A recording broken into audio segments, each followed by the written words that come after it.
कथन दिया गया है, पहला कथन है चोल मंदिर धार्मिक सामाजिक एवं सांस्कृतिक जीवन के केंद्र थे। सेकंड कथन है चोल कांच प्रतिमाएं देवी देवताओं की थी, पर कुछ प्रतिमाएं भक्तों की भी थी। ऑप्शन है 1 एवं 2 दोनों सही है तथा एक सही स्पष्टीकरण है 2 की। सेकंड ऑप्शन है 1 2 दोनों सही है किंतु एक का सही स्पष्टीकरण 2 नहीं है। थर्ड ऑप्शन है एक सही है किंतु दूसरा गलत है। पहला गलत है किंतु दूसरा सही है। कौन सा ऑप्शन करेक्ट है? क्वेश्चन बहुत ही महत्वपूर्ण है।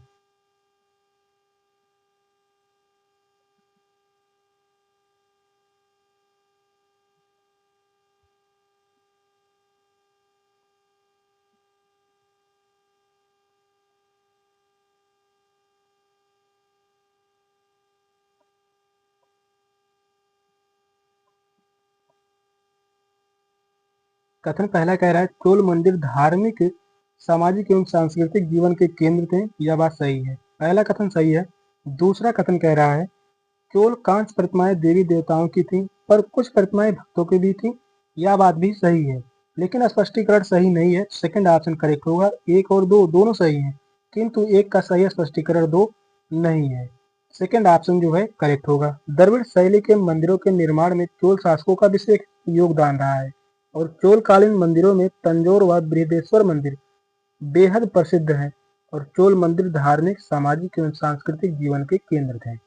सेकंड ऑप्शन करेक्ट है। नेक्स्ट क्वेश्चन है, कथन एक है दिल्ली के सुल्तानों के समय तवारीख के लेखकों ने जन्म सिद्ध अधिकार और लिंग भेद पर आधारित आदर्श समाज व्यवस्था बनाए रखने के लिए सलाह दी।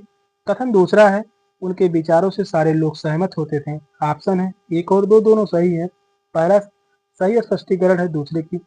1 और 2 दोनों सही है किंतु एक का सही स्पष्टीकरण दूसरा नहीं है। थर्ड ऑप्शन है एक सही है किंतु 2 गलत है। पहला गलत है, दूसरा सही है। कौन सा ऑप्शन करेक्ट है?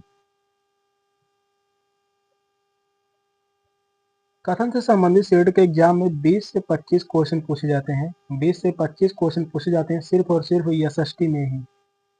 बहुत ही महत्वपूर्ण क्वेश्चन लिए गए हैं। ज्यादातर क्वेश्चन जो है कथन से ही है।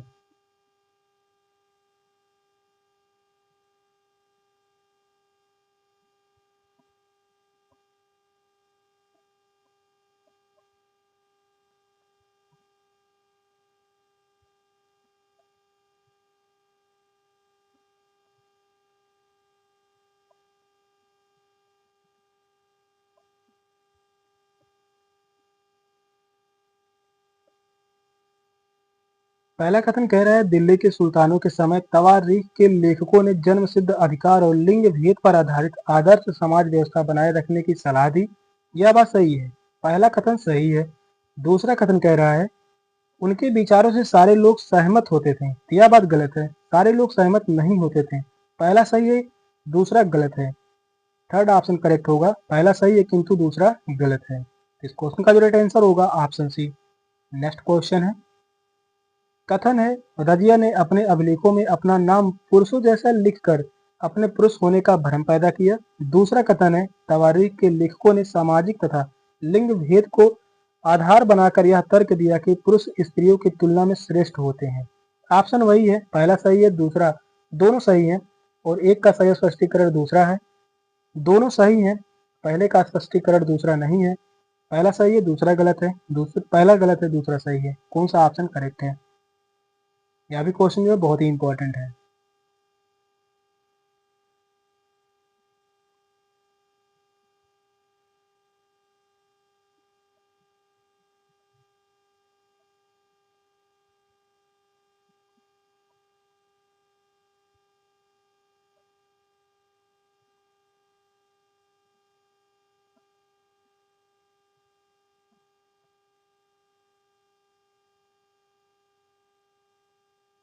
पहला कथन कह रहा है रजिया ने अपने अभिलेखों में अपना नाम पुरुषों जैसा लिखकर अपने पुरुष होने का भ्रम पैदा किया। यह बात जो है गलत है। पहला कथन जो है गलत है। दूसरा कथन कह रहा है तवारीख के लेखकों ने सामाजिक तथा लिंग भेद को आधार बनाकर यह तर्क दिया कि पुरुष स्त्रियों की तुलना में श्रेष्ठ होते हैं। यह बात सही है। दूसरा कथन सही है, पहला गलत है। और यहाँ पर बात करते हैं रजिया की। तो रजिया जो है यह इल्तुतमिश की बेटी थी। किसकी बेटी थी? यह जो है इल्तुतमिश की बेटी थी। यहाँ पर जो ऑप्शन सही होगा फोर्थ ऑप्शन। पहला गलत है किंतु दूसरा सही है। पहला कथन गलत है, दूसरा कथन सही है। नेक्स्ट क्वेश्चन है, यहाँ पर भी कथन से संबंधित क्वेश्चन है। पहला कथन है अकबर, जहांगीर और शाहजहां ने सुलह ए कुल यानी सर्वत्र शांति के विचार को शासन का सिद्धांत बनाया। दूसरा कथन है विभिन्न धर्मों से जुड़े हुए व्यक्तियों के साथ विचार विमर्श से अकबर की समझ बनी कि जो विद्वान धार्मिक रीति और मताधनता पर बल देते हैं वे अक्सर कट्टर होते हैं। ऑप्शन है एक और दो दोनों सही हैं, एक का स्पष्टीकरण दूसरा नहीं है। एक और दो दोनों सही हैं, पहले का स्पष्टीकरण दूसरा नहीं है। पहला सही है, दूसरा गलत है। पहला गलत है, दूसरा सही है। कौन सा ऑप्शन राइट है? ऑप्शन वही दिए गए हैं, बताइए कौन सा ऑप्शन करेक्ट होगा। क्वेश्चन जो कथन से संबंधित क्वेश्चन है, क्वेश्चन थोड़ा लंबे होंगे, क्वेश्चन को ध्यान पूर्वक पढ़िए, बताइए कौन सा ऑप्शन राइट होगा।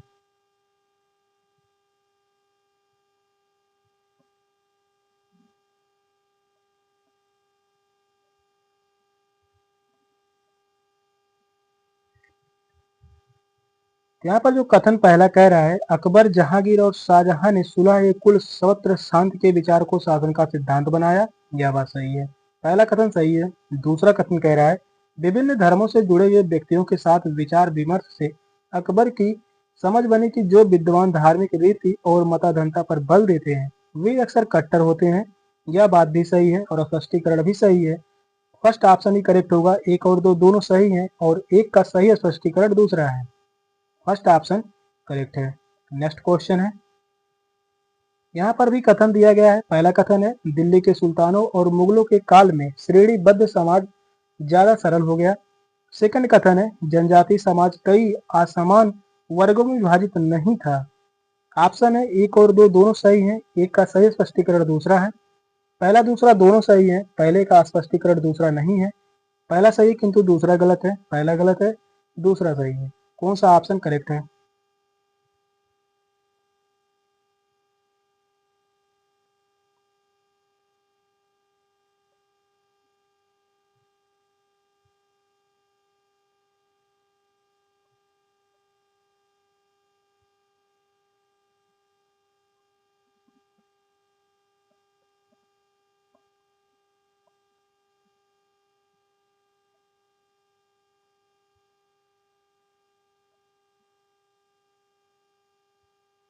कथन पहला कह रहा है दिल्ली के सुल्तानों और मुगलों के काल में श्रेणीबद्ध समाज ज्यादा सरल हो गया, यह बात जो है गलत है।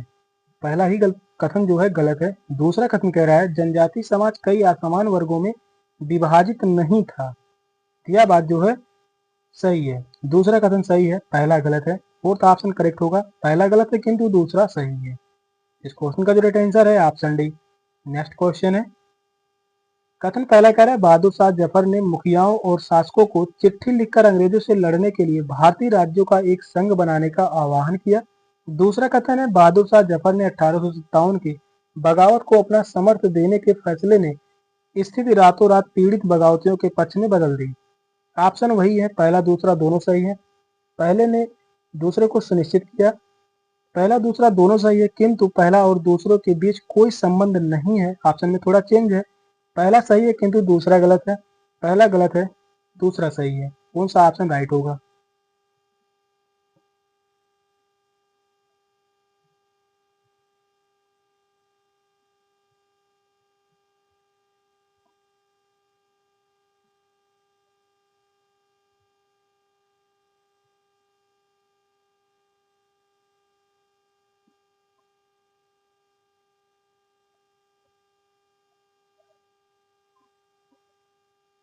पहला कथन कह रहा है बहादुर शाह जफर ने मुखियाओं और शासकों को चिट्ठी लिखकर अंग्रेजों से लड़ने के लिए भारतीय राज्यों का एक संघ बनाने का आह्वान किया, यह बात सही है। पहला कथन सही है। दूसरा कथन कह रहा है बहादुर शाह जफर ने 1857 की बगावत को अपना समर्थ देने के फैसले ने स्थिति रातों रात पीड़ित बगावतियों के पक्ष में बदल दी, यह बात भी सही है। दूसरा कथन भी सही है और सुनिश्चित कर रहा है, पहला ये ऑप्शन करेक्ट होगा। एक और दो दोनों सही है एवं एक ने दो को सुनिश्चित किया, फर्स्ट ऑप्शन करेक्ट है। नेक्स्ट क्वेश्चन है, औपनिवेशिक काल के दौरान महिलाएं जाति एवं सुधार के संदर्भ में निम्नलिखित में से कौन सा विकल्प गलत है? यहाँ पर ध्यान से देखिए, गलत विकल्प पूछा है। पहला जो ऑप्शन है विद्यासागर ने विधवा विवाह का सुझाव दिया। सेकंड ऑप्शन है प्रार्थना समाज ने केवल हिंदू ग्रंथों पर विचार विमर्श किया। पंडिता रमाबाई ने पुणे में एक विधवा गृह की स्थापना की। प्राचीन ग्रंथों के ज्ञान से सुधारकों को नए कानून बनवाने में मदद मिली। कौन सा ऑप्शन करेक्ट है?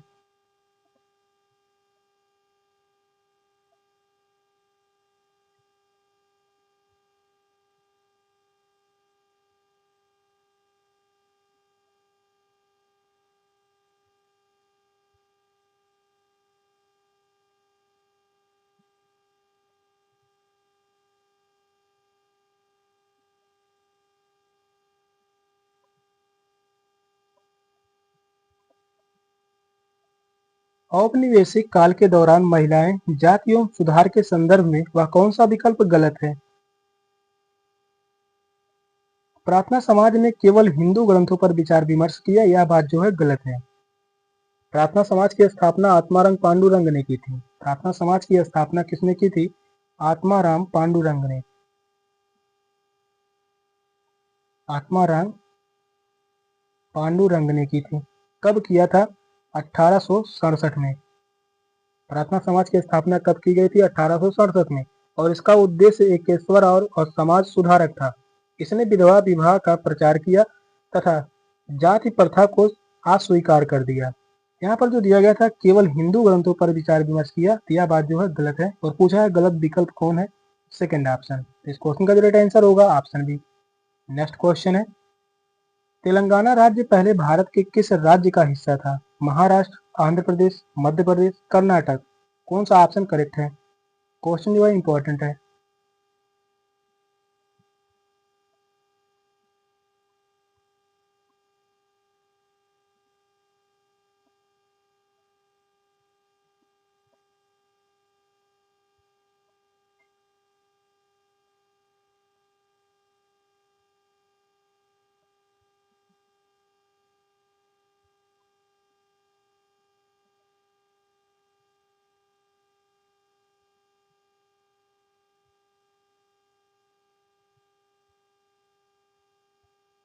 तेलंगाना राज्य पहले भारत के किस राज्य का हिस्सा था? तो वह था आंध्र प्रदेश का। सेकंड ऑप्शन करेक्ट है, आंध्र प्रदेश। आंध्र प्रदेश से तेलंगाना राज्य कब अलग हुआ था? तो यह अलग हुआ था 2 जून 2014 को। 2 जून 2014 को यह आंध्र प्रदेश से अलग हुआ था और बना एक नया राज्य तेलंगाना राज्य। सेकंड ऑप्शन जो है करेक्ट है, तो वह है आंध्र प्रदेश। नेक्स्ट क्वेश्चन है, निम्नलिखित कथनों पर ध्यान दें और लोकतंत्र में संचार माध्यम की सही भूमिका का चयन करें। कथन पहला है, इसे समाचार के माध्यम से नागरिकों को सूचना पहुंचानी चाहिए। सेकंड कथन है, इसे विज्ञापन के दृष्टिकोण को समाचार कार्यक्रमों के माध्यम से देनी चाहिए। वहीं थर्ड कथन कह रहा है, इसे हर दृष्टिकोण की चर्चा करनी चाहिए। ऑप्शन है ए और सी सही है, ए बी सी तीनों सही है, ए भी सही है, बी सी सही है। कौन सा ऑप्शन करेक्ट है?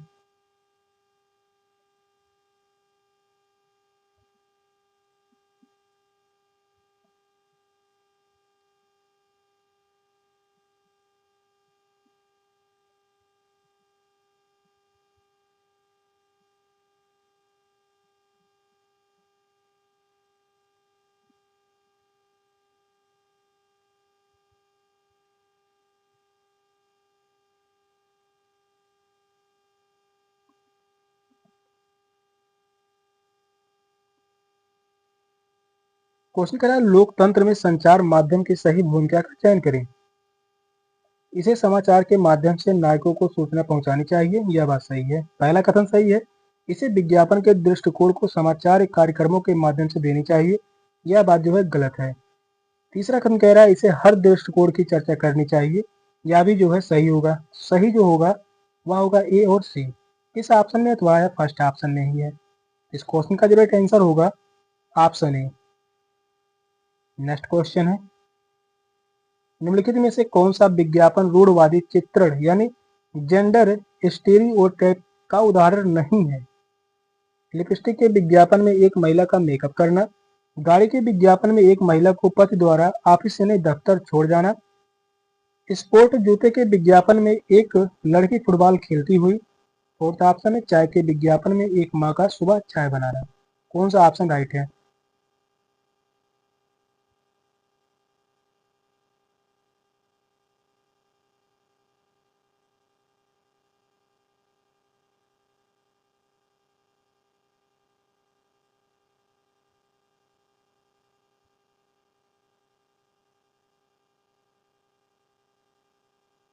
क्वेश्चन कह रहा है कौन सा विज्ञापन रूढ़वादी चित्रण का उदाहरण नहीं है? तो वह है स्पोर्ट जूते के विज्ञापन में एक लड़की फुटबॉल खेलती हुई। थर्ड ऑप्शन जो है इसमें जो है रूढ़वादिता नहीं है। थर्ड ऑप्शन जो है करेक्ट है। नेक्स्ट क्वेश्चन है दिए गए लक्षणों ए और बी के आधार पर महाद्वीप की पहचान करें।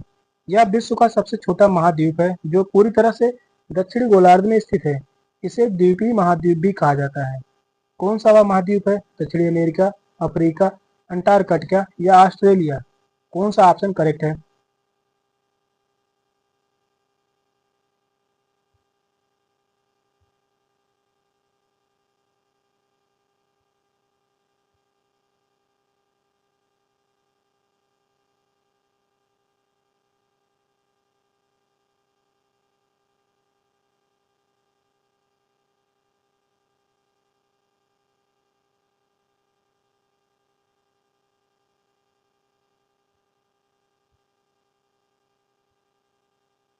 दो लक्षण दिए गए हैं ए और बी, इन्हीं के आधार पर महाद्वीप की पहचान करनी है। पहला जो कह रहा है लक्षण, यह विश्व का सबसे छोटा महाद्वीप है जो पूरी तरह से दक्षिणी गोलार्ध में स्थित है। इसे द्वीपीय महाद्वीप भी कहा जाता है। यह महाद्वीप जो होगा ऑस्ट्रेलिया महाद्वीप। फोर्थ ऑप्शन करेक्ट है, ऑस्ट्रेलिया महाद्वीप। ऑस्ट्रेलिया विश्व का सबसे छोटा महाद्वीप है जो पूरी तरह से दक्षिणी गोलार्ध में स्थित है। इसे द्वीपीय महाद्वीप भी कहा जाता है और इस महाद्वीप में 22 देश हैं। कितने देश हैं? 22 देश हैं। और ऑस्ट्रेलिया के मूल निवासियों को एबोरिजिन्स कहा जाता है। यहाँ के मूल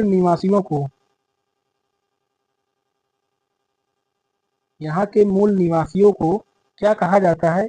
एबोरिजिन्स। यहाँ पर लिख दे रहा हूँ, एबोरिजिन्स। फोर्थ ऑप्शन करेक्ट है, ऑस्ट्रेलिया महाद्वीप। नेक्स्ट क्वेश्चन है सौर मंडल में हम जैसे जैसे सूर्य के दूर जाते हैं ग्रहों का आकार क्रमशः घटता जाता है। सूर्य के बहुत नजदीक के ग्रह और तरल पदार्थों से बने होते हैं और सूर्य से बहुत दूर स्थित ग्रह चट्टानों से बने होते हैं। थर्ड ऑप्शन है ग्रहों द्वारा सूर्य के चारों ओर एक परिक्रमण करने की अवधि बढ़ती जाती है। ग्रहों द्वारा सूर्य के चारों ओर एक परिक्रमण करने की अवधि घटती जाती है। कौन सा ऑप्शन करेक्ट है?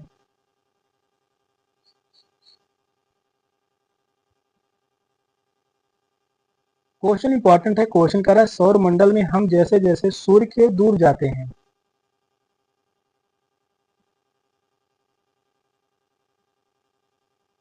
तो वह ग्रहों द्वारा सूर्य के चारों ओर एक परिक्रमण करने की अवधि बढ़ती जाती है। थर्ड ऑप्शन करेक्ट है।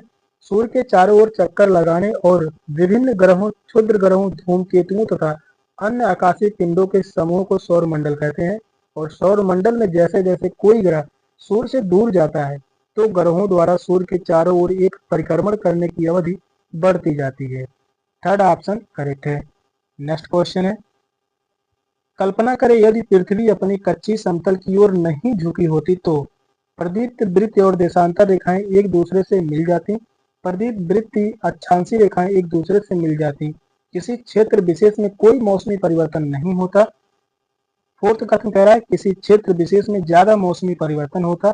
सही विकल्प का चयन करें।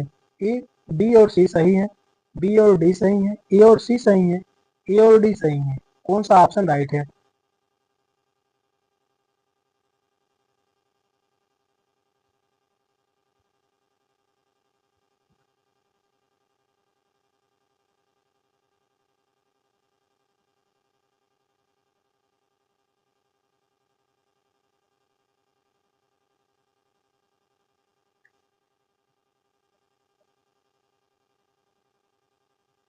क्वेश्चन कह रहा है कल्पना करें यदि पृथ्वी अपनी कच्ची समतल की ओर नहीं झुकी होती तो क्या होता। प्रदीप्त वृत्त और देशांतर रेखाएं एक दूसरे से मिल जाती। यह बात सही है। और प्रदीप्त वृत्त और अक्षांशीय रेखाएं एक दूसरे से मिल जाती। यह जो है गलत है। किसी क्षेत्र विशेष में कोई परिवर्तन नहीं होता। यह बात जो है सही है। और किसी क्षेत्र विशेष में ज्यादा मौसमी परिवर्तन होता।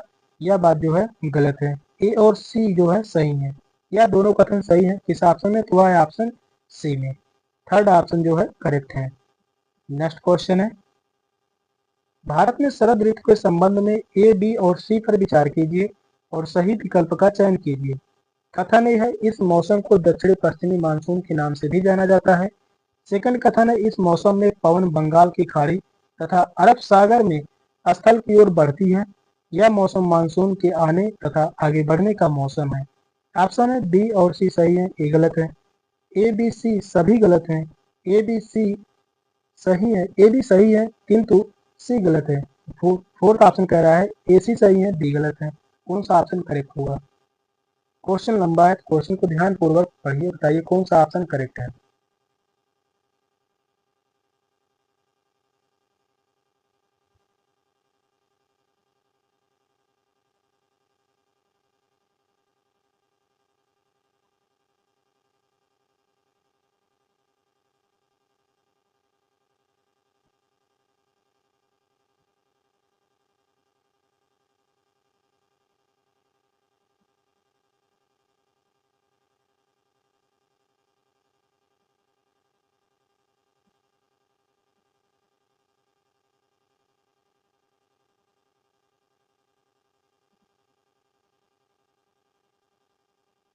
भारत में शरद ऋतु के संबंध में 3 कथन दिए गए हैं। इन तीनों कथनों में कौन से कथन सही है?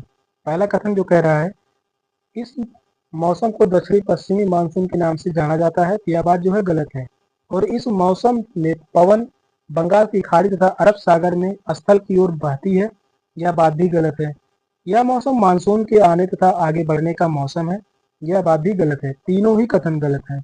इस क्वेश्चन का जो राइट आंसर होगा ऑप्शन बी, ए बी और सी सभी कथन गलत हैं। नेक्स्ट क्वेश्चन है निम्नलिखित में से कौन सी नदियां सुंदरवन डेल्टा का निर्माण करती हैं? महानदी एवं गोदावरी, कृष्णा एवं कावेरी, गंगा एवं ब्रह्मपुत्र, नर्मदा एवं ताप्ती। कौन सा ऑप्शन करेक्ट है? क्वेश्चन जो है बहुत ही इंपॉर्टेंट है। क्वेश्चन कह रहा है कौन सी नदियां सुंदरवन डेल्टा का निर्माण करती हैं?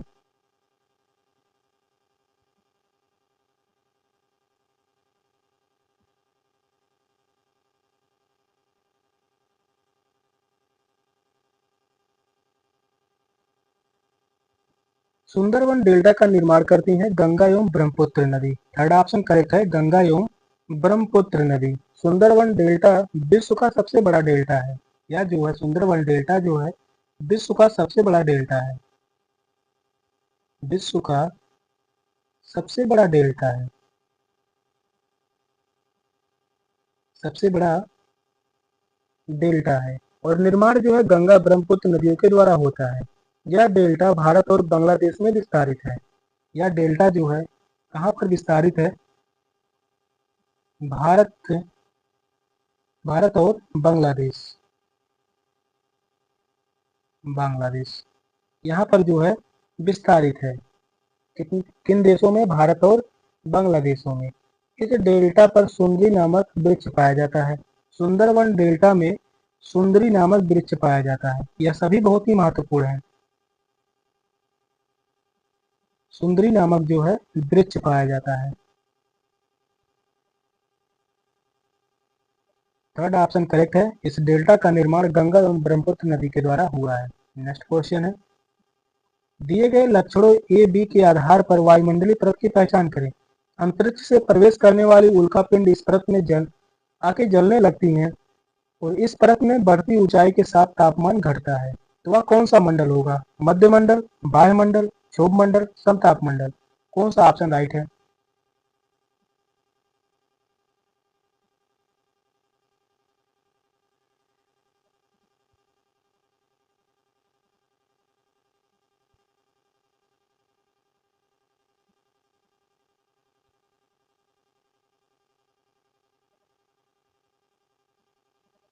यहाँ पर दो लक्षण दिए गए हैं ए और बी। इन लक्षणों के आधार पर वायुमंडलीय परत की पहचान करना है। पहला जो है लक्षण कह रहा है अंतरिक्ष से प्रवेश करने वाले उल्कापिंड इस परत में आने पर जलने लगते हैं और इस परत में बढ़ती ऊंचाई के साथ तापमान घटता है। यह कौन सा परत होगा? यह जो परत होगा यह परत होगा मध्य मंडल। फर्स्ट ऑप्शन जो है करेक्ट है, मध्य मंडल। मध्य मंडल में उल्कापिंड प्रवेश करते ही जलने लगते हैं। मध्य मंडल वायुमंडल की तीसरी परत है। यह जो है वायुमंडल की तीसरी परत है, तीसरी परत है। और यहाँ पर जो दिया गया है समताप मंडल, इसकी जो विशेषता है, यह जो है वायुयान उड़ाने के लिए सबसे सुरक्षित मंडल है। वायुयान उड़ाने के लिए सबसे सुरक्षित मंडल है। इस क्वेश्चन का जो राइट आंसर होगा ऑप्शन ए मध्यमंडल। नेक्स्ट क्वेश्चन है, आपतन का संबंध है सूर्य ऊर्जा के साथ, बहिर्मंडल और उनमें होने वाली गैसों के साथ, वायु दाब के साथ, मौसमी पवनों के साथ। कौन सा ऑप्शन करेक्ट है? आपतन का संबंध किससे है? क्वेश्चन जो है यह भी इंपॉर्टेंट है।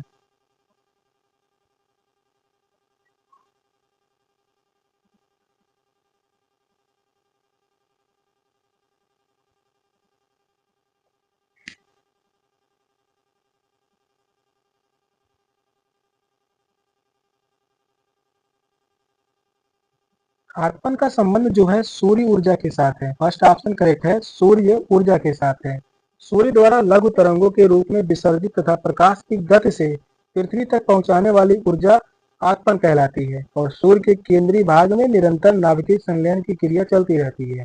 फर्स्ट ऑप्शन करेक्ट है। नेक्स्ट क्वेश्चन है, उचित विकल्पों के साथ निम्न का मिलान कीजिए। मिलान करना है, पहले कॉलम में दिया गया शंकुधारी वन, भूमध्य सागरी वनस्पति, उष्णकटिबंधीय सदाबहार वन, शीतोष्ण सदाबहार वन। दूसरे कॉलम में दिया गया है महाद्वीपों का पूर्वी किनारा, दृढ़ काष्ठ वाले वृक्ष, नरम काष्ठ वाले सदाबहार वृक्ष, महाद्वीपों का पश्चिमी एवं दक्षिणी पश्चिमी किनारा।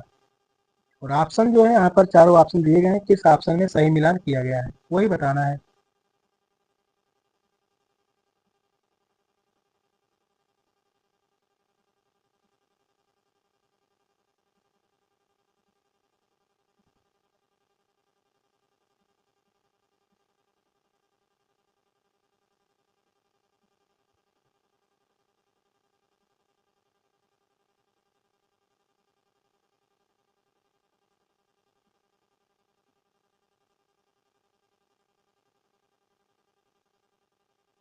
यहाँ पर मिलान करना है, चलिए मिलान करते हैं। यहाँ पर दिया गया शंकुधारी वन, शंकुधारी वन से जो संबंधित होगा नरम काष्ठ वाले सदाबहार वृक्ष, यानी ये का संबंध जो है या किससे होगा? तीसरे से। इसी प्रकार से ही हल करेंगे एग्जाम में भी। यहाँ पर दो ऑप्शन गलत हो गए। भूमध्य सागरी वनस्पति, भूमध्य सागरी वनस्पति का संबंध जो होगा वह होगा महाद्वीप का पश्चिमी एवं दक्षिणी पश्चिमी किनारा, यानी बी का संबंध जो होगा वह होगा चौथे से। और उष्णकटिबंधीय सदाबहार वन, उष्णकटिबंधीय सदाबहार वन का संबंध जो है या दृढ़ काष्ठ वाले वृक्ष, यानी सी का संबंध जो है यह है दूसरे से। यहाँ पर जो है पहला ऑप्शन भी गलत हो गया। शीतोष्ण सदाबहार वन, इसका जो संबंध है महाद्वीपों का पूर्वी किनारा, डी का जो संबंध है वह पहले से। फोर्थ ऑप्शन में ही सही मिलान किया गया है। इस क्वेश्चन का जो राइट आंसर होगा ऑप्शन डी। नेक्स्ट क्वेश्चन है, दिए गए दोनों कथनों पर ध्यान दें और उचित विकल्प का चयन करें। कथन पहला कह रहा है सहारा रेगिस्तान का समय में पूर्णतः हरा भरा मैदान था। कथन बी है सहारा की गुफाओं से प्राप्त चित्र नदियां, मगर, हाथी, शेर, पशु तथा बकरियां दर्शाते हैं। ऑप्शन है ए और बी दोनों सही हैं, ए और बी दोनों गलत हैं। ए गलत है किंतु बी सही है, ए सही है परंतु बी गलत है। कौन सा ऑप्शन करेक्ट है?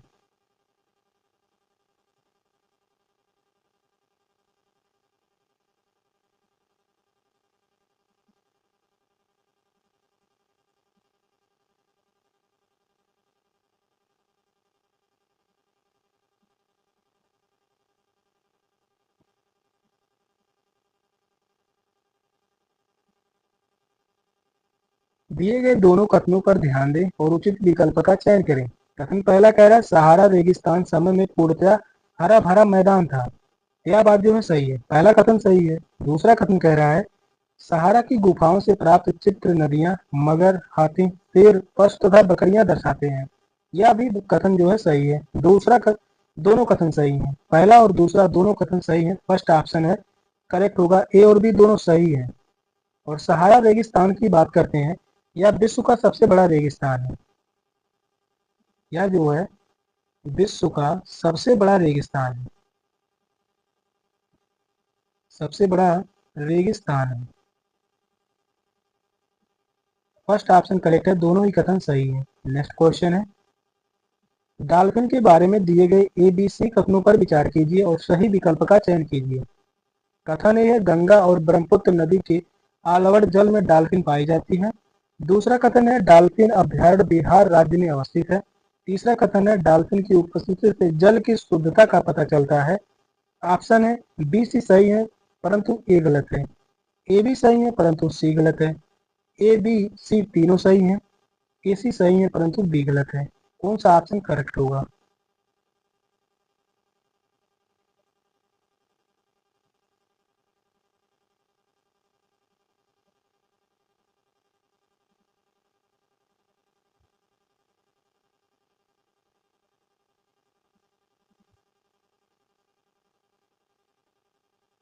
डॉल्फिन के बारे में 3 कथन दिए गए हैं। इन तीनों कथनों में कौन से कथन सही हैं? पहला कथन जो कह रहा है गंगा और ब्रह्मपुत्र नदी के आलवड़ जल में डॉल्फिन पाई जाती है, यह बात सही है। दूसरा कथन कह रहा है डॉल्फिन अभ्यारण्य बिहार राज्य में स्थित है, यह बात भी सही है। दूसरा कथन भी सही है। तीसरा कथन कह रहा है डॉल्फिन की उपस्थिति से जल की शुद्धता का पता चलता है, यह बात भी सही है। तीनों ही कथन सही है। थर्ड ऑप्शन करेक्ट होगा, ए बी सी तीनों जो है सही है। डॉल्फिन जो है यह एक स्तनधारी जीव है। कैसा जीव है?